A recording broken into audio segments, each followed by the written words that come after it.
Greetings. This is Paul the Poke from paulthepoke.com, and welcome to This Week in Prophecy. This week we're going to cover the Sudan Civil War.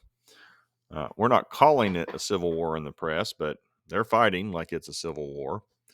Other parts of the press around the world are calling this a civil war, but we're not here in the West. I think I know why that is. We'll talk about that a little bit. Russia and China, bromance, de-dollarization. That is just a topic that is not going away. Quakes in various places. So let's hit the news. In focus, we've spent a lot of time talking about the Ezekiel 38-39 prophecy, which Russia and friends will invade Israel in a coalition of nations with Russia. One of those would be ancient Kush.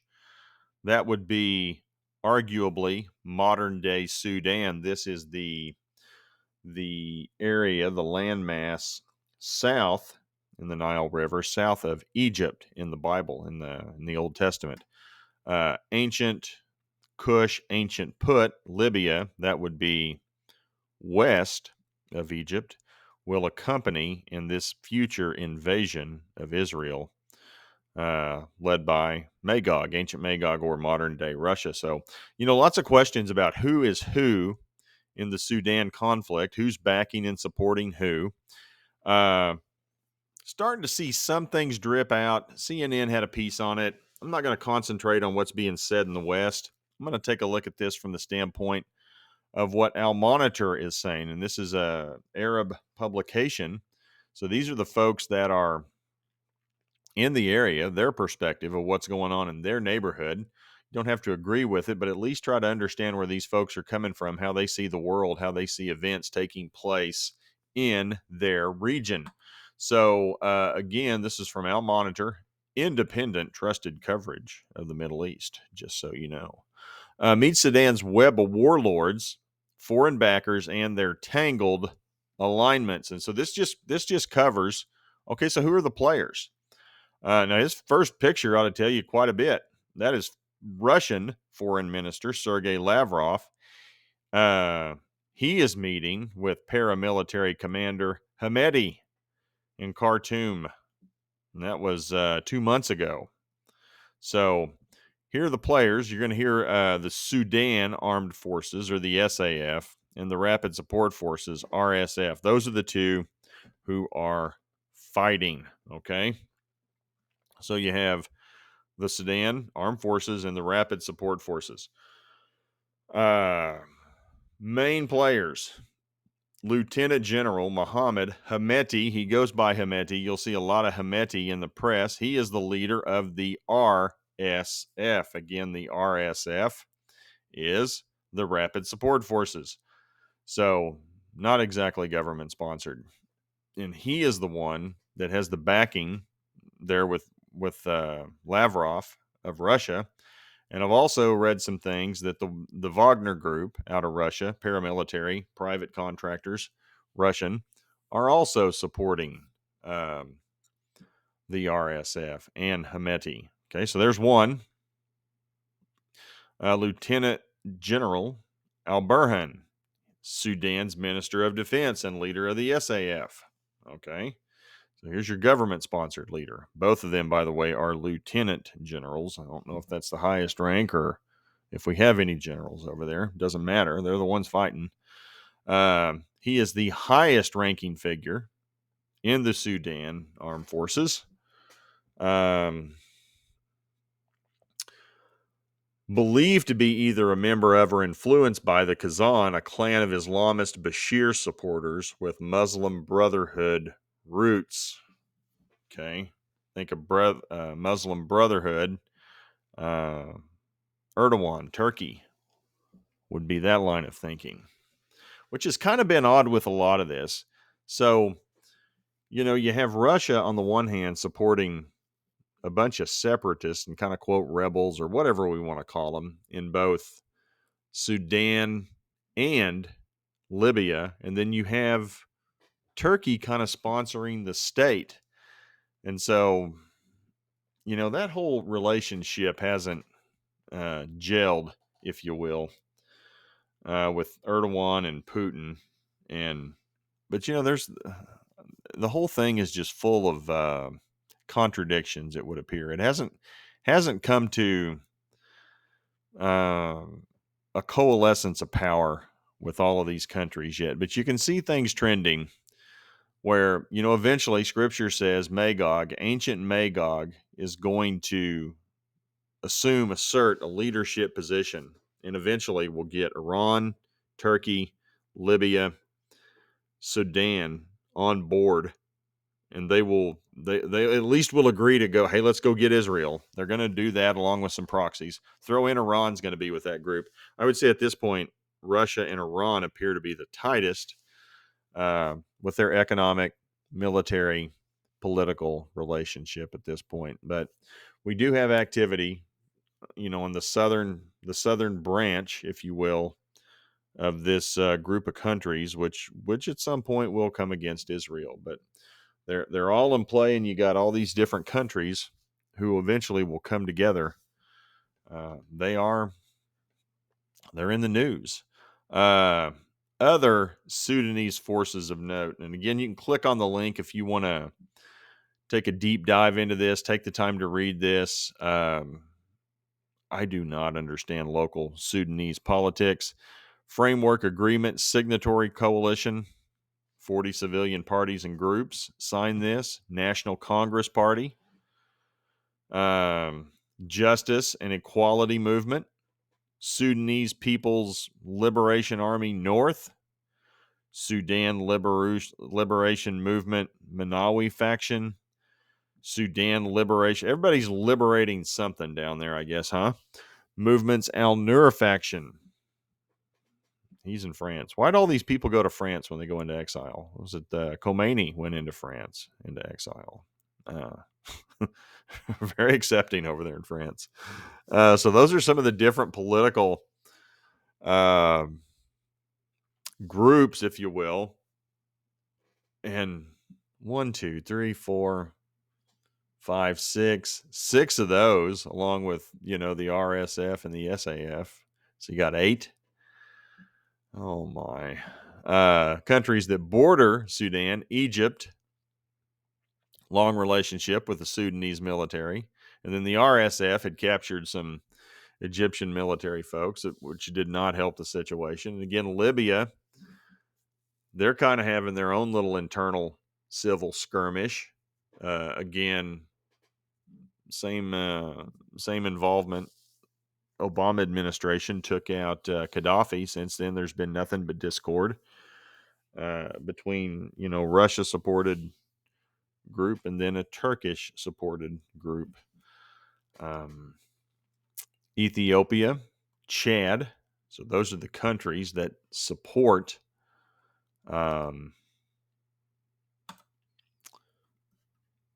Sudan. So here you go. You have Chad directly west. You have Libya to the northwest. Egypt directly north. South Sudan, and then also in this, I was reading some things. I didn't make a link to it, but this little area I am circling down here in the south. You have some factions in South Sudan. This is a group. This is a piece of land that's contested between Sudan and South Sudan.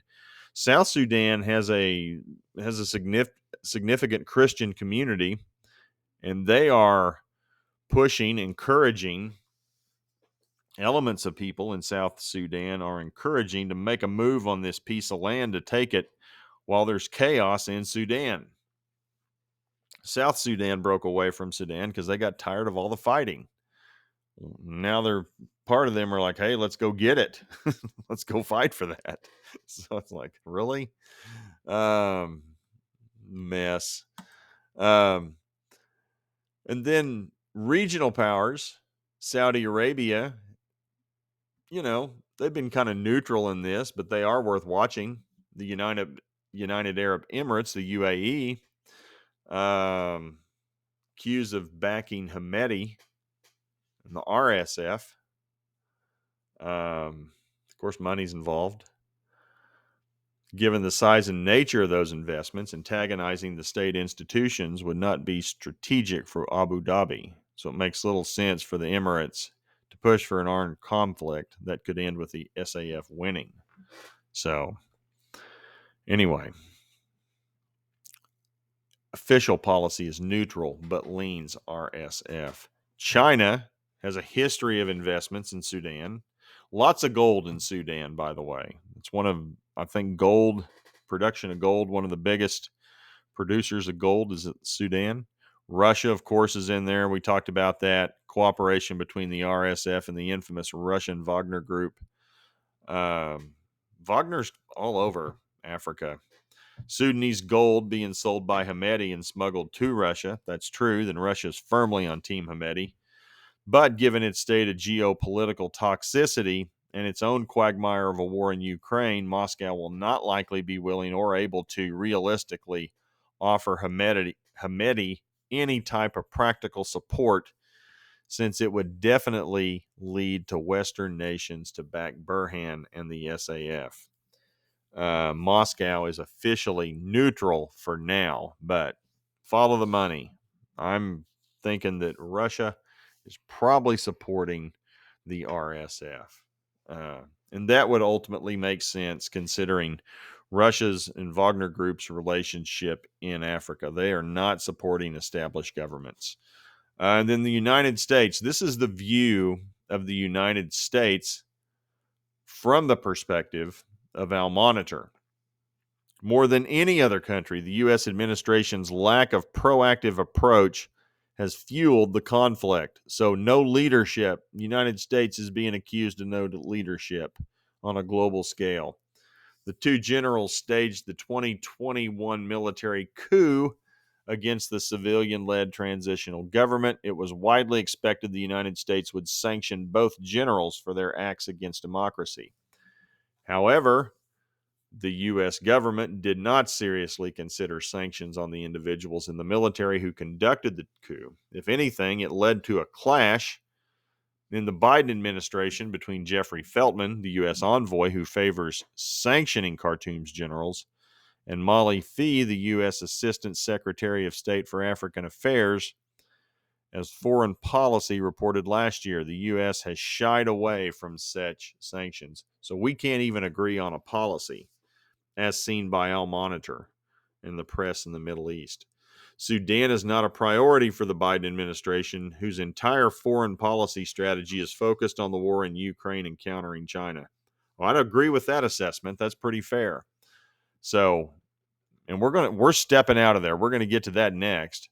But the West, the United Kingdom, and the EU refused to sanction generals in 2021. And the West is not, the UK and the EU, they're not focused on this. They're like the United States. They're all in on Ukraine, countering Russia, countering China. So anyway, again, this is just agree with it, disagree with it. That's not the point. But I think it's important to understand how other people see what's going on in their own neighborhood, how they view other parts of the world, and get their 2 cents on it. And so I chose that.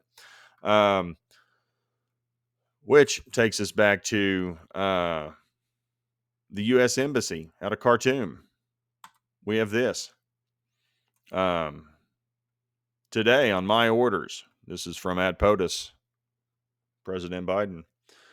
The United States military conducted an operation to extract U.S. government personnel from Khartoum. I am proud of the extraordinary commitment of our embassy staff who performed their duties with courage and professionalism and embodied America's friendship and connection with the people of Sudan. Oh, yeah, it's so great. We're stepping out of there. We're leaving them. I am grateful for the unmatched skill of our service members who successfully brought them to safety. And I thank Djibouti, Ethiopia, and Saudi Arabia, which were critical to the success of the operation. Well, we're going to understand why that was the case here in just a few seconds. I'm receiving regular reports from my team on their ongoing work to assist Americans in Sudan.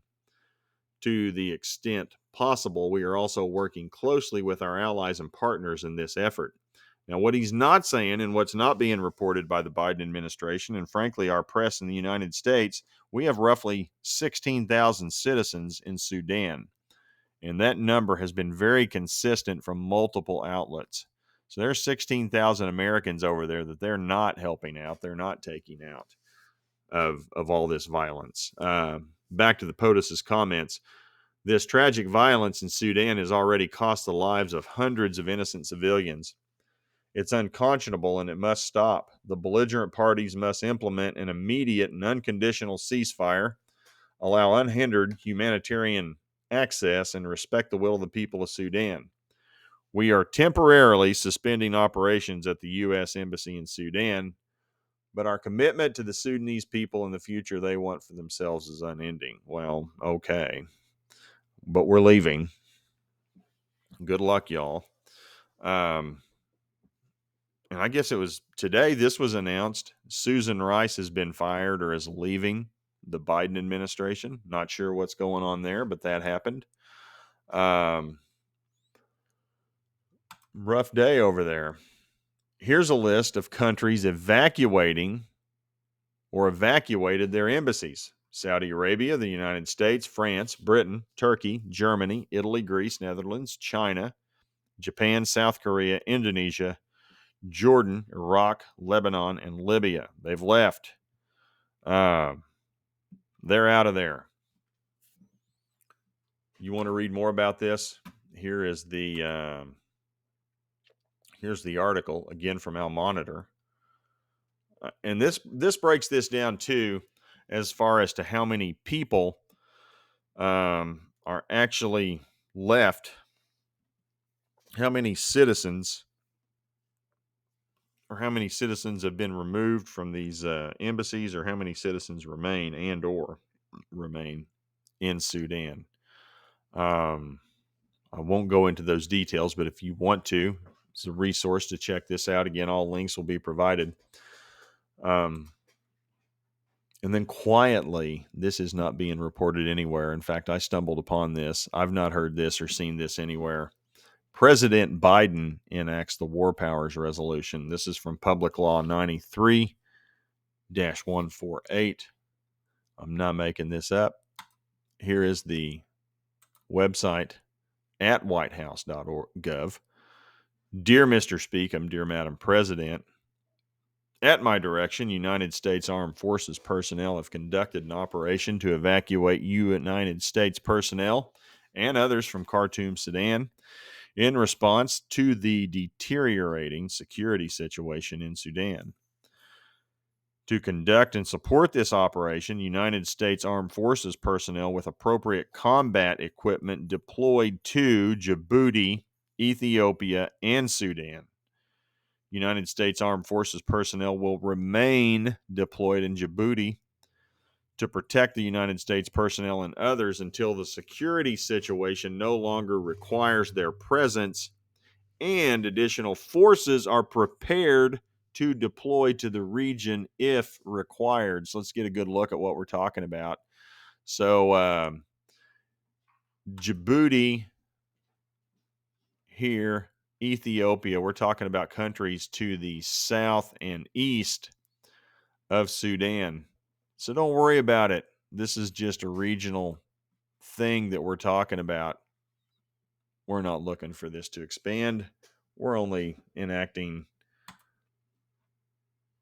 the War Powers Resolution because of what's taken place in Sudan. Back to the press release, I directed this action consistent with my responsibility to protect the United States citizens both at home and abroad, and in furtherance of the United States national security and foreign policy interests, pursuant to my constitutional authority as Commander-in-Chief, Executive, and to conduct United States foreign relations. Well, you know, there's 16,000 other residents who might disagree with that statement. They've been kind of left to find their way back home without any of your assistance or the government's assistance. Just saying. I've seen plenty of those examples posted on social media sites. Like, hey, what about us? They say. A lot of them. I'm providing this report as part of my efforts to keep the Congress fully informed, consistent with the War Powers Resolution, Public Law 93-148. So that was enacted, in 93, 30 years ago? Appreciate the support of the Congress in these actions. No support. He's just doing this. Hey, I'm the chief. I'm gonna enact the War Powers Resolution because I can. Anyway, so we got that going on. And with that, we're going to dovetail to Magog and Revelation's Kings of the East. They merge closer together. And this is going to be from oilprice.com. Because of sanctions, Russia plans to increase gas exports to China by 50% this year, from 15 to 22 billion cubic meters. The shift towards China is part of Russia's move away from the West due to sanctions. The Chinese currency, the yuan, accounted for 23% of Russian import payments last year, up from 4% in the previous year. So they are ditching the dollar, moving to the Chinese currency.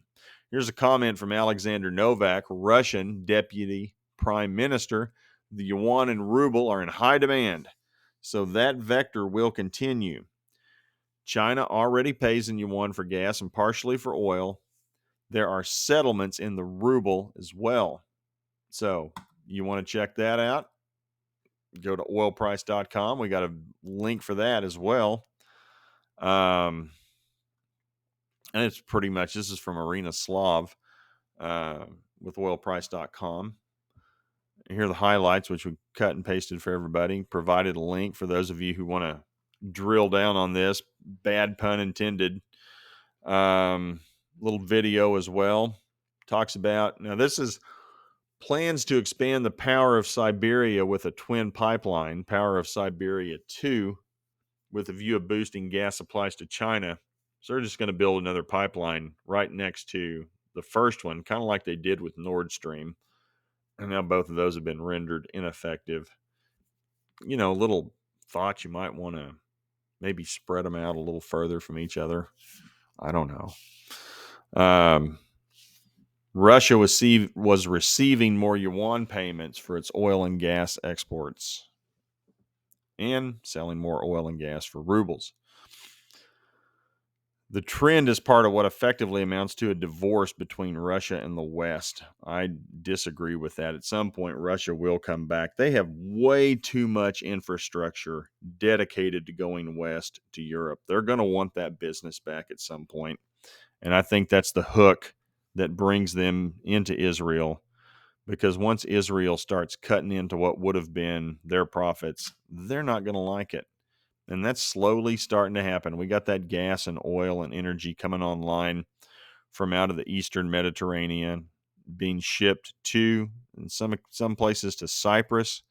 A lot of it goes to an LNG plant in Egypt, which gets shipped across the Mediterranean to Italy from Israel. Russia's going to want that back. I mean, because it's his goal his being Putin, Russia's goal is to kind of run the energy, have a monopoly on energy. I mean, it's pretty cleanly stated. That's what he wants to do. Is what it is. So we'll and that kind of, both these two, China and Russia, making financial transactions in their currencies, the ruble and the yuan. And this whole idea of de-dollarization around around the globe continues. Currency consolidation and de-dollarization continue. This time, South America is looking to transact in a currency that is not the dollar. Central banks of Brazil, member of BRICS, Argentina, Paraguay, and Uruguay are looking to come together in a common currency. And this is the kind of nonsense we get out of our Western press. This is it. This is what they give us. And this is from Reuters and posted on Yahoo. I mean, there it is. A couple of weak paragraphs, no detail. Hey, they're doing this. Okay. But that's another reason why I go to a lot of these foreign uh, websites, newspapers for news. I mean, you can't believe some of the nonsense that's coming out of our mainstream media. And when they do give us something, they give you a few crumbs. It doesn't say anything. So it's hard to try to figure out what's going on in the news, but we do the best we can with it. And, frankly, we've just gotten really lazy over here in the West as far as just getting basic information, news, whatever out. So you have that happening. And then this, I didn't put this up, but this has come out tonight. Now, they're not giving any examples, but the BRICS countries, that would be B for Brazil, R for Russia, I for India, C for China, S for South Africa. Again, they are looking to put together a common currency. Currently, they operate with a basket of currencies, but want to come together with a common currency to promote trade around the planet. They didn't name any names, but there were 19 countries in total. I guess 13 more have applied for membership of the BRICS. So, and that's not supposed to happen until June. That's going to be a little over a month or so away. So pay attention to that. That's coming. And I mean, we are literally watching an economic change take place in the here and now. I mean, the world is getting away from the United States, and they've told you as they see it, like in the case of Al Monitor, because of poor leadership coming out of the United States. And they're looking to go their own way. And they're turning to Russia. They're turning to China. And where the United States has stepped out, biblical prophecy is filling its place around the planet. It's just that simple. That's been going on now for, oh gosh, really since about, 2010 and the Arab Spring is when this really started hardcore, and it's been going on for about 13 years. And the pieces just continue to be set up to put into place that makes sense with the biblical narrative of the end times. And as Jesus said, there will be quakes in various places.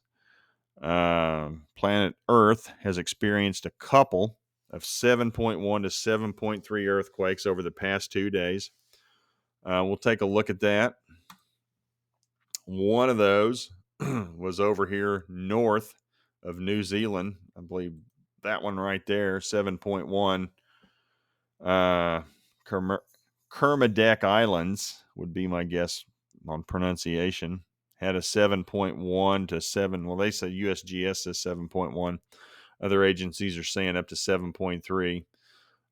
No damage due to tidal waves, tsunamis, etc., associated with this. And then this has happened within the last couple of hours, maybe. We'll go up here to Sumatra, off the west coast of Sumatra, a 7.1. Again, reports up as high as 7.3. A tsunami warning has been issued for the west coast of Sumatra. Again, I think this has happened within the last couple of hours, so this is a developing story